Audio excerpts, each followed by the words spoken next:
RBI governor Sanjay Malhotra थोड़ी देर बाद तीसरी मॉनेटरी पॉलिसी पेश करने जा रहे हैं। अमेरिकी टैरिफ की वजह से ग्रोथ की रफ्तार पर असर पड़ने की आशंका के बीच में ये पॉलिसी बेहद अहम है। सवाल यह है कि सरकार की ओर से जीएसटी कटौती के बाद क्या आरबीआई भी दिवाली का गिफ्ट देगा?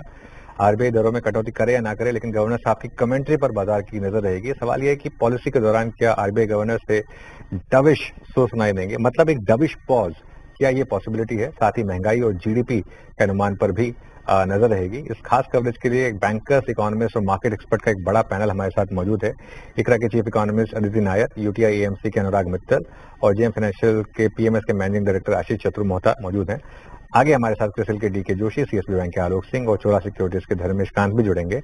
और टेक्निकल पैनल हमारे साथ मौजूद है ही, आपको स्क्रीन पर दिखाई तो दे रहा होगा। आप विपिन जी भी जुड़ रहे हैं शो में हमारे साथ। विपिन जी, गुड मॉर्निंग। क्विकली बताइए क्या एक्सपेक्ट कर रहे हैं?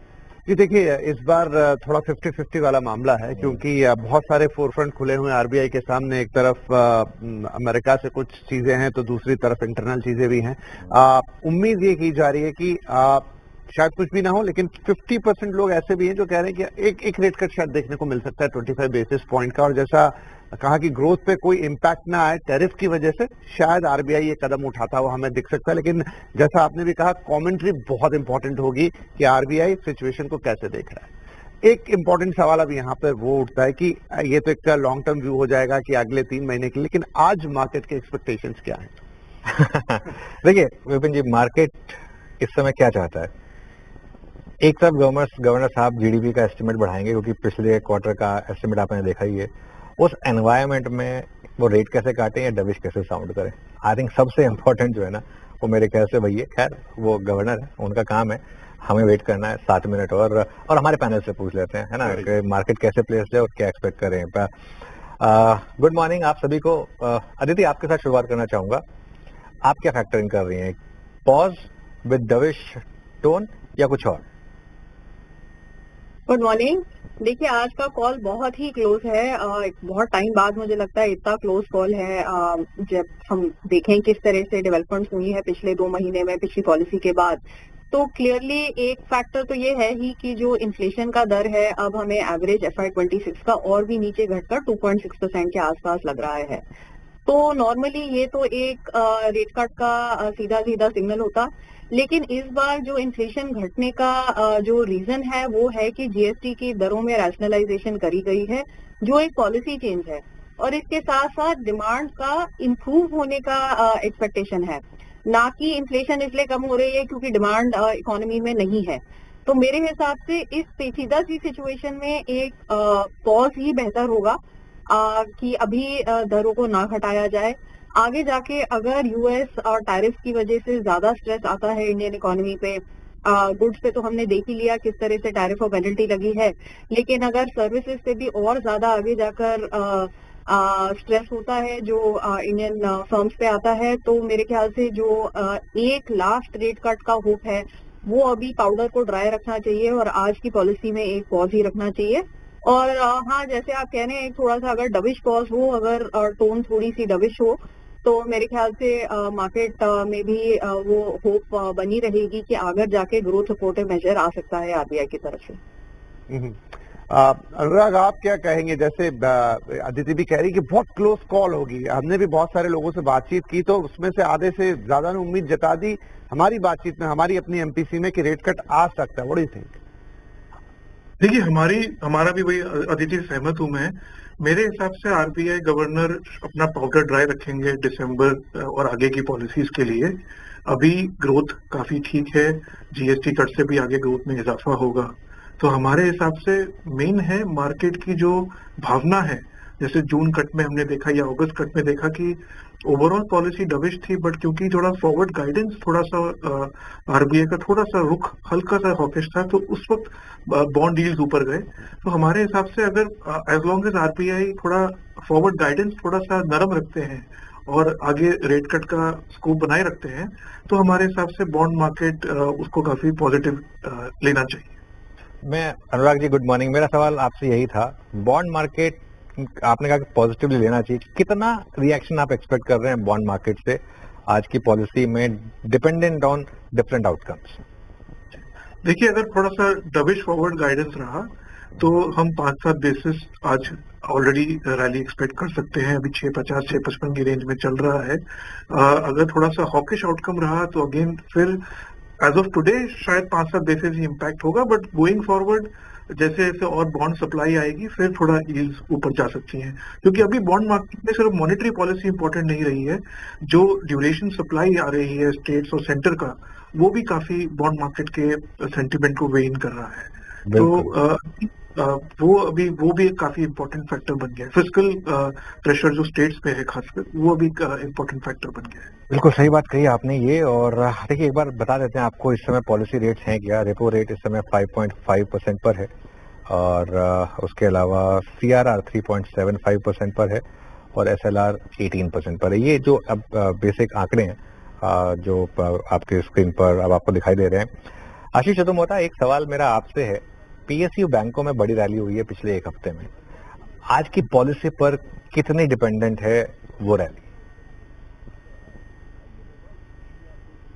नहीं, बिल्कुल। तो देखिए अनुज, जो PSU बैंक्स की एक बड़ी तेजी का कारण था बॉन्ड के जो M2M गेन्स है, उसके वजह से भी एक बड़ी अपसाइड हमें देखने को नजर आई।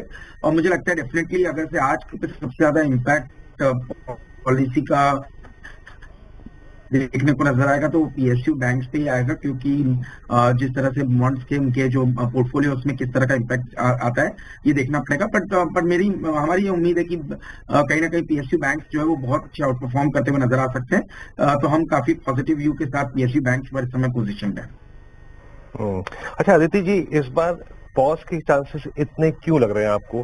क्योंकि पहले ही फ्रंट लोडिंग काफी हो चुकी है। दूसरी बात, शायद गवर्नर साहब अगले 3 महीने और देखना चाहें।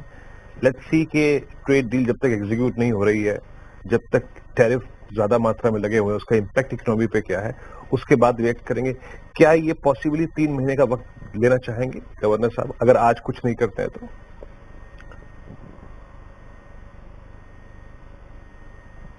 नहीं, मेरे ख्याल से आदित्य जी से हमारा संपर्क नहीं है। मेरे ख्याल से अब शायद क्योंकि पॉलिसी का वक्त हो ही रहा है तो ज्यादा प्रश्नों का वक्त बाकी नहीं है। पर अनुज, क्या लग रहा है फाइनली अगर मैं आपसे पूछूं कि एडिटर स्टेक में इट्स अ पॉज या फिर सरप्राइज करेंगे आज गवर्नर साहब? 25 साल के इतिहास में मैंने एक चीज सीखी है, RBI गवर्नर को कभी सेकंड गेस मत करिए, कभी भी करना ही नहीं चाहिए। और इसके लिए हम सिर्फ एक आपको समीकरण बिठा रहे हैं, लेकिन इसके अलावा अब ज्यादा वेट करने की जरूरत भी नहीं है। 1 मिनट बचा है, 1 मिनट पता चल जाएगा।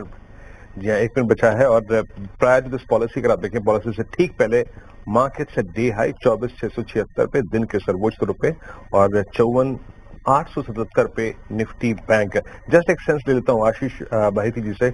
आशीष जी, सिर्फ निफ्टी ट्रेडर्स के लिए, निफ्टी बैंक ट्रेडर्स के लिए निफ्टी को थोड़ा सा मैप कीजिएगा। अगर 55,000 की ट्रेजेक्ट्री पार होती है ड्यूरिंग दिस पॉलिसी, क्या प्रोजेक्शन है निफ्टी बैंक पे आपका? जी वीरेंद्र, इनफैक्ट अगर 55,000 क्रॉस होता है तो हमें लग रहा है जिस हिसाब से ऑप्शन चेन का जो डेटा रिफ्लेक्ट कर रहा है, 55,000 पे करीब 10 लाख कॉल राइटर्स ज्यादा प्लेस्ड है। अगर वो सरपास होता है तो शायद 55,300 से 55,400 तक का जोन इजीली देखने मिल सकता है। राइट। आशीष, क्या आप सुन पा रहे हैं मुझे? आशीष चतुर्वेदी जी, तो यहाँ पर एक और सवाल, गिरते रुपए की बहुत बात हो रही है, क्या वहां पर कोई अनाउंसमेंट आती हुई दिखाई देगी RBI की तरफ? पॉलिसी, शानदार पॉलिसी, और मार्केट भी उसको रिएक्ट कर रहा है। बहुत शानदार पॉलिसी। मैं सच बताऊं अरविंद जी, मैं सुन रहा था और एक एक्सपेक्टेशन ये लेकर चले जा रही थी कि ग्रोथ को बढ़ाने का एक ऑब्वियसली ग्रोथ बढ़ाई गई है, 6.8% की गई है वर्सेस 6.5%। ऐसे एनवायरनमेंट में आप डविश कैसे साउंड कर सकते हैं? गवर्नर साहब ने जो बातें बोली ना, सबसे इंपॉर्टेंट चीज बैंक निफ्टी लेकर आइए आप एक बार। बैंक निफ्टी में क्यों सर्ज आया? जो गवर्नर साहब ने बातें बोली उससे एक चीज क्लियर हो गई। अब तक जो हम मान के चल रहे थे कि सिस्टम में एक ही रेट कट बचा है, जी नहीं, अब आगे और रेट कट के लिए गुंजाइश खुली छोड़ी है गवर्नर साहब ने। उसके बावजूद इस बार उन्होंने रेट कट इसलिए नहीं किया क्योंकि काफी हद तक वो फ्रंट लोड कर चुके हैं। वो देखना चाह रहे हैं कि जो उन्होंने अब तक रेट कट करे हैं उसका ट्रांसमिशन होगा या नहीं होगा। लेकिन ये फैक्ट सिर्फ इतना बोलना कि वो आगे तैयार रहेंगे और ये एक मार्केट को एक भरोसा मिलना कि आगे और भी रेट कट आ सकते हैं और सिर्फ एक रेट कट ही नहीं है सिस्टम में, ये एक बहुत बड़ा ट्रिगर है जिस वजह से आपने बैंक निफ्टी में इतना बड़ा मूव देखा। FY26 के लिए इन्फ्लेशन को कम किया गया 2.6% वर्सेस 3.1%। पिछली पॉलिसी में आपको याद होगा गवर्नर साहब ने कहा था कि 26 ठीक है, 27 में थोड़ी दिक्कतें आ सकती हैं, लेकिन उसका भी Q1 का जो एस्टिमेट है, हालांकि अभी 4% के ऊपर है, लेकिन वो 4.9% से 4.5% पर लेकर आए हैं। इसके अलावा उन्होंने एक और चीज जो कही वो ये कही कि हम तैयार हैं सपोर्ट करने के लिए, और टैरिफ का जो इम्पैक्ट है उसका काफी हद तक काउंटर GST में जो बड़े रिफॉर्म्स हुए हैं उसकी वजह से होगा। उसके अलावा और भी काफी चीजें कही गई हैं जिनकी वजह से मार्केट में काफी एक्शन है। थोड़ी देर में इन सब पर बातचीत होगी। हमारा पैनल तैयार है, आपको स्क्रीन पर दिखाई देगा। अब शुरुआत करते हैं इस एनालिसिस की। आप सभी ने पॉलिसी सुनी, आप सभी को एक बार फिर से गुड मॉर्निंग। अनुराग, मैं आपसे शुरुआत करूंगा। क्या खास लगा आपको? एक बहुत ही प्रैग्मेटिक अप्रोच लगी मुझे गवर्नर साहब की कि रेट कट के लिए भी स्कोप छोड़ा, लेकिन ये भी बोल दिया कि अभी थोड़ा सा एक बार ट्रांसमिशन हो जाए, लेकिन मार्केट को वो चीज अच्छी लग रही है कि शायद आगे सिस्टम में और भी रेट कट्स हो। आपका व्यू क्या रहेगा? बिल्कुल, आई थिंक आरबीआई ने बहुत ही नाजुक संतुलन रखा। उन्होंने अभी ऑल्दो आज रेट नहीं काटे, पर जो फॉरवर्ड गाइडेंस उन्होंने दी है कि आगे स्पेस क्रिएट हो गया है। और देखिए, सब आंकड़े लगा रहे हैं, सबको मालूम है सीपीआई आगे जाके अच्छा खासा नीचे आने वाला है। तो उस हिसाब से बिल्कुल स्पेस है, खासकर जो करंट लिक्विडिटी है और जो स्पेस है, आई थिंक इससे जो खासकर short end of the curve है उस पे काफी वो आगे जाके नीचे जा सकता है। Of course long and will again remain dependent on demand supply, but short and के लिए ये बहुत अच्छा कदम है जो आरबीआई आज उठाया है। DK Joshi ji, good morning. आपकी फर्स्ट प्रतिक्रिया इस पॉलिसी पर? मार्केट तो काफी एक्साइटेड है, काफी खुश है। नहीं, देखिए, अगर ग्रोथ आप ऊपर बढ़ा रहे हैं और साथ में इन्फ्लेशन नीचे आ रही, तो एक तरह से ये बहुत ही बिनाइन सिनेरियो है किसी भी सेंट्रल बैंकर के लिए। इसमें आई थिंक उन्होंने जो जून की पॉलिसी में कहा था कि लिमिटेड स्कोप, आई थिंक वो अब मुझे इस पॉलिसी से ये दिखाई दे रहा है कि स्कोप बढ़ गया है, क्योंकि इन्फ्लेशन इसी साल नीचे नहीं आ रही है, अगले साल भी वो फॉरवर्ड लुकिंग व्यू भी है कि इन्फ्लेशन नीचे आएगी। तो मैं, और उन्होंने रीट्रेट भी किया है इसको कि आगे चलते हुए I think we have enough space, अगर आवश्यकता पड़ी तो हम करेंगे। तो आई थिंक ओवरऑल उन्होंने संतुलन बिठाने की कोशिश की। हमारा मानना यह था कि इसी बारी रेट कट हो जाएगा, पर उन्होंने अभी ट्रांसमिशन के इंतजार किया है कि ट्रांसमिशन जो रेट कट के थ्रू हो रहा है और जो CRR कट के थ्रू आगे चलते हुए होगा, उसको ऑब्जर्व करने के लिए ये एक तरह से बहुत ही, मतलब इतनी ज्यादा ग्लोबल अनसर्टेनिटी के बाद अगर ग्रोथ ऊपर जा रही है और महंगाई नीचे आ रही है, तो ये एक बहुत ही बढ़िया सिनेरियो है। जी, तो अदिति, क्या माने अगली पॉलिसी में एक रेट कट आता हुआ हमें दिखाई देगा? देखिए, डेफिनेटली एक काफी डविश टोन थी, more dovish than what I expected. अगली पॉलिसी में रेट कट आना, अगर Q2 का जो ग्रोथ है एक्चुअली 7% पे आता है, जो अभी MPC ने आज बोला है, आरबीआई गवर्नर साहब ने बोला है, तो 7%। कुछ इशू आ रहा है अदिति के कनेक्शन में। आलोक सिंह जी के पास चलते हैं, वो ट्रेजरी हेड हैं CSB बैंक के, उनके पास सबसे अच्छी पल्स होगी इस समय।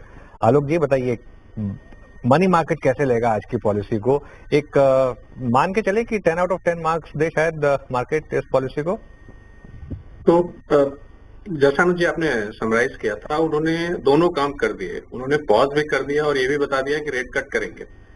तो मार्केट को इससे अच्छा सिग्नल तो कुछ मिल नहीं सकता। इन्फ्लेशन की एक्सपेक्टेशन लोअर हो गई है, ग्रोथ स्टेबल है, लेकिन थोड़ा सा डाउनवर्ड उसमें प्रेशर है, जैसा उन्होंने कहा भी। तो ये देखते हुए लगता है कि आगे जो है रेट कट्स होंगे। और सबसे बड़ी बात यह है कि अगर इन्फ्लेशन मान लीजिए 3 से 4% के बीच में रहता है, तब भी हमारा, जैसे टर्मिनल रेट की मैं बात करता हूँ कि 5% पे जाना चाहिए। 5% भी हाई रेट है, क्योंकि अगर इकोनॉमिक ग्रोथ को और सपोर्ट करना है तो मेरे ख्याल से टर्मिनल रेट, अगर इन्फ्लेशन नीचे जाता है तो और नीचे ले जा सकते हैं।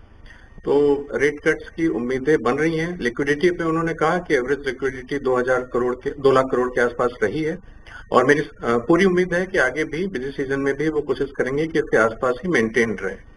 तो ओवरऑल ठीक है। मैं पूरी तरह से सहमत हूं उनसे कि जो चुनौतियां हैं, खासकर ग्लोबल चुनौतियां, बहुत ही अनसर्टेनिटी से भरी हुई है। पता नहीं है कौन कब क्या बोल देगा। सो ऐसे सिनारियों में मेरे ख्याल से वेट करना उचित था, बट उन्होंने ये कह दिया है कि वेट तो हम करेंगे, लेकिन अगर जरूरत पड़ी तो कट भी कर देंगे। बिल्कुल। Meanwhile bank Nifty day high पर है और दो स्टॉक्स को मैं स्पेसिफिकली मेंशन करना चाहता हूँ।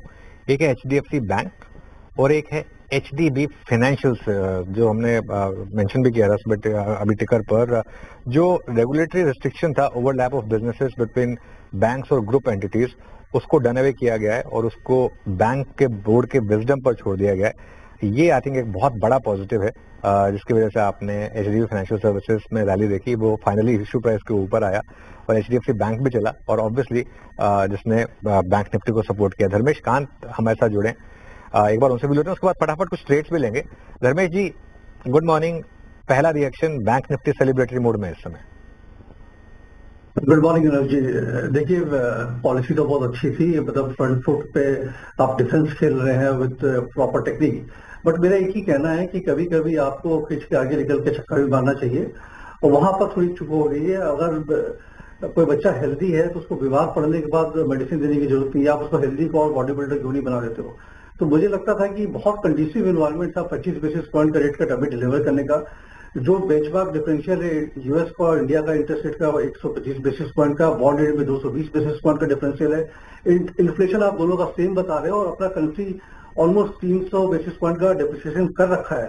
तो यहाँ पर रॉन्ग होने की जरूरत नहीं थी, आप भी दुनिया को सरप्राइज करो ना, एग्रेसिव खेलो जिस तरह जीएसटी कट हुआ था। तो मुझे लग रहा है कि वहां थोड़ा यहाँ पर अगर ये कर देते तो काफी बेहतरीन रहता। प्लस साथ में जो कंड्यूसिव बातें की है, चाहे होम लोन पे अगर उन्होंने डिस्ट्रीब्यूटेज घटाने की बात की है, एमएसएमई लोन पर डिस्ट्रीब्यूटेज घटाने की बात की है, एनबीएफसी अगर इंफ्रास्ट्रक्चर को फंड करे तो वहां पर डिस्ट्रीब्यूटेज घटाने की बात की है, तो ये सब ग्रोथ ओरिएंटेड फैक्टर्स है, डेफिनेटली हेल्प करेगा। मुझे लगता है कि आज का रिएक्शन भले म्यूटेड रहे थोड़ा बहुत पब्लिक सेक्टर बैंक को लेके, बट आने वाले समय में बिकॉज निम्स स्टेबल रहेंगे नेक्स्ट 2 क्वार्टर्स के लिए, तो वहां पर भी एक अच्छी ट्रैक्शन मिलनी चाहिए। तो overall good policy, it could have been excellent अगर रेट कट आ जाता तो। बिल्कुल, देखिए कुड हैव बीन का तो कोई वो है नहीं, और जो आप स्टॉक मार्केट वाले थोड़ा सा वैसे भी ज्यादा एक्सपेक्टेशन भी रखते हैं, थोड़ा सा वो चाहते हैं कि थोड़ा कुछ और मिल जाए, तो खैर बात सही कही रमेश जी ने। फटाफट ट्रेड्स ले लेते हैं, उसके बाद तो आगे बढ़ेंगे। रचना जी, गुड मॉर्निंग। बताइए कोई ट्रेड इस समय फटाफट जो नजर आ रही हो आपको? जी, फटाफट में मुझे एचडीएफसी बैंक एक का नजर आ रहा है जो कैश में 960 पे है। जब तक ये 954 के ऊपर बना रहेगा तो गुड चांसेस कि आप 965-70 के इंटरडे में और 80 तक के ओवरनाइट में टारगेट देख सकते हैं। और दूसरा भी मेरा कॉल बैंकिंग में ही रहेगा, which would be in Kotak bank. 2020 के करीब है ये। जब तक ये 2000 के ऊपर रहता है तो इसमें चांसेस है कि 2030 और 50 के नंबर हम 2 to 4 डेज में देख सकते हैं। ओके, अमित जी बताइए आपकी ट्रेड। जी अनुज जी, मेरी ट्रेड इस समय रहेगी एचएल पे कंप्रेशन हमने देखा 10 और 20 पे, और यहाँ से एक अपथ्रस्ट जनरेट कर रहा है अच्छे पॉइंट से, तो इसे बाय करें 4750 का स्टॉप लॉस रहेगा और टारगेट्स रहेंगे 4900 4950 के। ओके, और एक फाइनल ट्रेड मानस जी से ले लेते हैं। मानस जी बताइए आपकी ट्रेड। तो देखिए, पहला ट्रेड आईसीआईसीआई बैंक पे है, जहां पर स्टॉक ने 200 मूविंग एवरेज को रीगेन कर लिया है। तो 1354 के स्टॉप लॉस से एक बाउंड बैक ले बनता है, जहां आपके टारगेट 1400 रुपए के आसपास के हो सकते हैं। जो दूसरा स्टॉक है वो टाटा मोटर्स का है। देखिए, अंडर परफॉर्मेंस देखने को मिला था, लेकिन आज स्टॉक ने अपने 20 और 10 मूविंग एवरेज को रीगेन किया है। तो टाटा मोटर्स में 684 के स्टॉप लॉस से खरीदारी करके चलनी है। 720 से 25 रुपए तक के टारगेट पॉसिबल है। ओके, चलिए बैंक निफ्टी, देखिए बैंक निफ्टी 2-3 दिन से चल भी रहा है।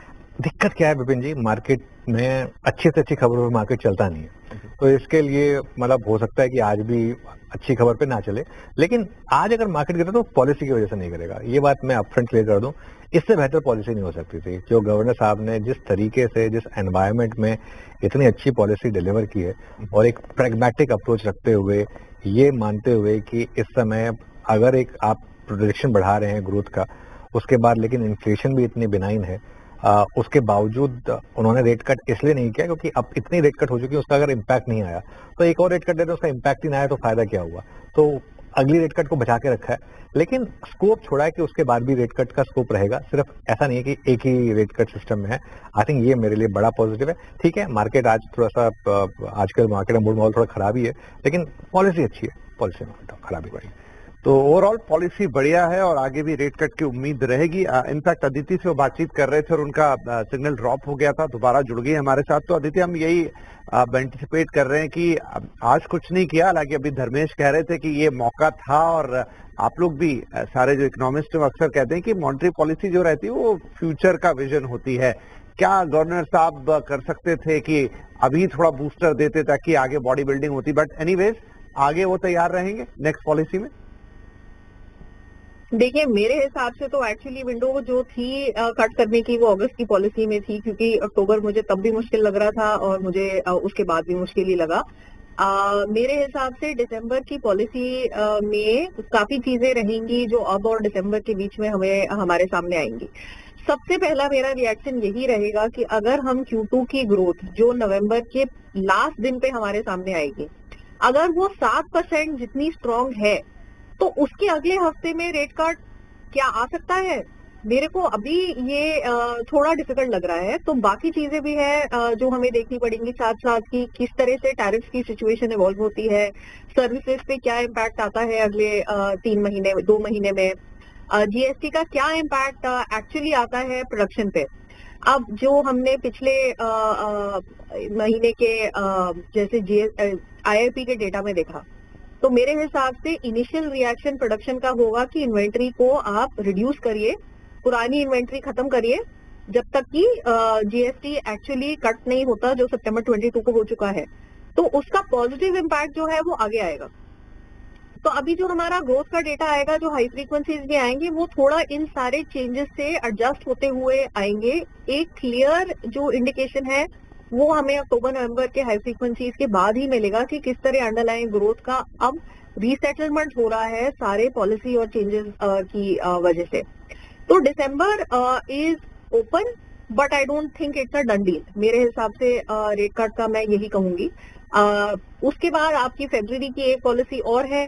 जब तक आपका FY27 शुरू हो जाता है और आपकी एवरेज CPI इन्फ्लेशन लग रही है कि 4 से 4.5% के बीच में है, तो मेरे हिसाब से जो बार है रेट कट करने की वो अब ऊपर जाती जाएगी।